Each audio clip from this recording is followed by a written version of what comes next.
The lieutenant governor of Texas now said yesterday that he thinks sirens along the Guadalupe River would have saved more lives. Had we had sirens along this area, up and down, it's possible that that would have saved some of these lives.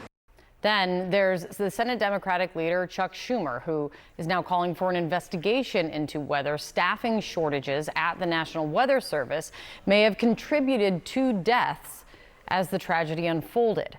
The White House is defending the National Weather Service forecasts here and pushing back on suggestions the Trump administration's cuts to federal services may have played a role. The night the floods struck, a series of mobile alerts were sent by the Weather Service, but some say they weren't received, including the mayor of Kerrville. I individually did not receive a warning in time. When I woke up, I got a call from the city manager. I got up. What time was that? Oh, goodness. 5:30-ish. I can look on my phone, but about 5:30-ish. I went downtown and I looked at the river, and it was already, our Louise Hayes Park was already inundated. That was the first time I knew. When I checked it about 8 o'clock that night, there's a chance of rain. But I did not see a flood warning. I did not receive a flood notification. I did not know. Let's talk more about this. Joining us right now is Richard Spinrad. He's a former administrator of NOAA, the National Oceanic and Atmospheric Administration. Rick, thank you for being here. There's a couple things at play, the warning systems and the forecast and alerts from the National Weather Service. Let's go at both of these. First, we did hear local officials have called into question the forecast leading up to what happened.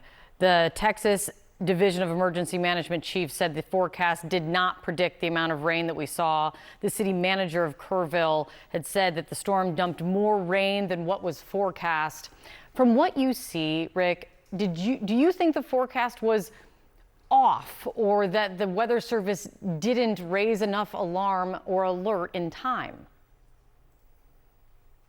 The Weather Service did their job in terms of the forecast and getting out watches and warnings and what are called wireless emergency alerts. Those are those shrill alerts you get on your phone when there's lightning or hail or strong winds, or amber alerts for that matter. The first flood watch was actually put out by the Weather Service shortly after 1 o'clock on Thursday afternoon, the day before the floods. And the flash flood warning went out at 1:14 in the morning on Friday morning with the tag that this was going to be a considerable and catastrophic impact. So the Weather Service did their job. The watches and warnings went out. In most vulnerable areas, there are multiple systems, redundant systems. So you have the alerts and a NOAA weather radio, but you're apt to have sirens as well. In this case, there were none. And I wanted to add, and this gets to that last mile, which is it all has to work together for it to work. Hearing the lieutenant governor of Texas say, he seems to be the first official, especially in the state, to really say this so pointedly, that he says the state is going to fund installing sirens along the Guadalupe River now to have it ready by next summer, because, as he said, he thinks they would have saved lives. I mean, what do you make of that?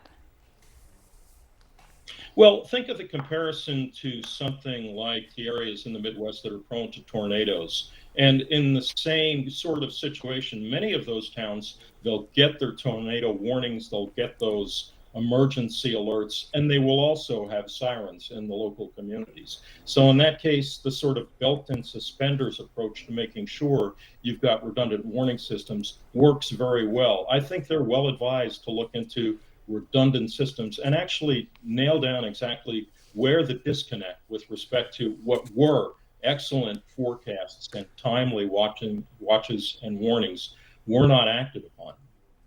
Let me ask you really quick. CNN has this new reporting I want to get your take on. It says this: a review of typically off-the-record communications from a real-time messaging system operated by the National Weather Service showed that no emergency manager from Kerr County was sending messages or interacting with NWS staff on the platform, even as emergency officials from other counties were doing so. The reporting also says, with an acknowledgement of the lack of messages doesn't mean officials in Kirk County weren't monitoring the communications or acting on them, but it raises new questions. That real-time messaging system and what the reporting is there, what could that mean, or maybe what can you not discern from it?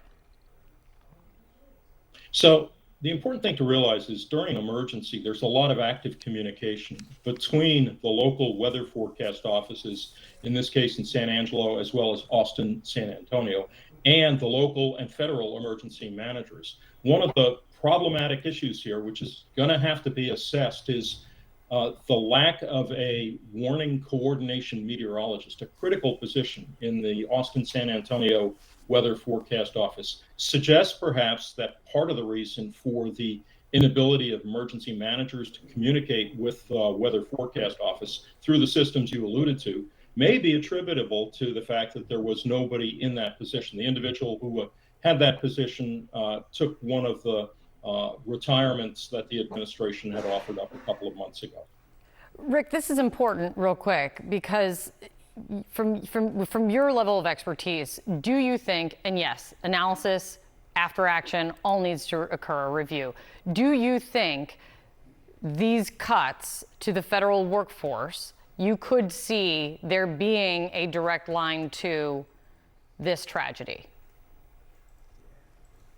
I've talked with any number of my friends in the Weather Service, colleagues in the commercial weather community, and to a person, one of the first questions they asked was, where was the WCM, the Warning Coordination Meteorologist? I am convinced that the staff cuts that we saw were a contributing factor to the inability of the emergency managers to respond. The staffing was just fine, and the White House has concurred with this, to get the forecast out, to get the watches and warnings issued. But when you send a message, there's no guarantee it's being received. So someone needs to follow up, and that's the Warning Coordination Meteorologist, a position that was vacant. Rick Spinrad, thank you so much for coming in this morning. What are you learning as you look into this about the warnings, and what questions do you have?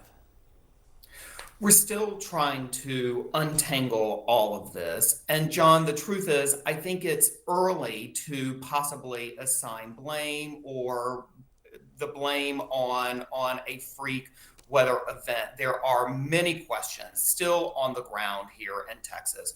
But what we do know is that the National Weather Service did issue a flash flood warning shortly after 1 a.m. on July 4th. And according to many meteorologists, including meteorologists we've spoken to who work in emergency management, they believe that was adequate notice to at least attempt to begin to get the word out to people who were possibly in the path of this flood. But there are many questions as to how it was disseminated, whether or not a widespread population received that on their phone, whether or not there were potential cellular tower issues that may have prevented the emergency alerts from getting to people, or whether or not potentially in the future there needs to be an enhancement in cell phone coverage in that area, a deeply rural area with rolling hills. And then we heard from Lieutenant Governor Dan Patrick, who pretty bluntly said that sirens might have saved lives there. He seems to say that within the next year, they're going to put sirens up on that stretch, a pretty large stretch of the Guadalupe River. And that seems to be an acknowledgement that there wasn't something there that might have made a difference. Well, and we know that from local officials in Kirk County, because it is now well documented that over a period of years, an extended period of years, there has at least been conversation among local officials and people in that community as to whether or not they want to invest in enhanced emergency equipment, including those sirens.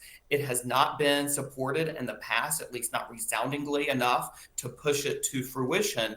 But at the same time, given the scope and the magnitude of this tragedy, I do think you will see potentially the state step in and issue some sort of mandate, a legal requirement, and possibly put funding behind that as well. That is the conversation that is continuing to take place. It's in its earliest stages at the state capitol today. And then something we see in hurricane coverage in any kind of area that gets hit by natural disasters frequently is warning fatigue.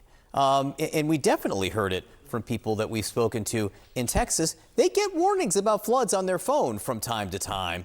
The issue is knowing whether it's catastrophic and life-threatening right now. That's exactly right. And people who potentially have lived here a long time will remember, for example, a similar flood 10 years ago in the town of Wimberley outside of Austin that killed multiple people. And the situation, the circumstances were somewhat similar. So I think among some people, there may have been an awareness of this flash flood danger. But keep in mind, John, this was a holiday weekend. There were people from across the state, across the country for that matter, who were along the banks of the Guadalupe River who may not have had that experience, that knowledge, that information that something like this could unfold so rapidly as we now well know within a matter of hours and minutes. Tony Faleski, again, thank you so much for the work that you're doing for the Austin American-Statesman. A great paper. Appreciate it. Thank you.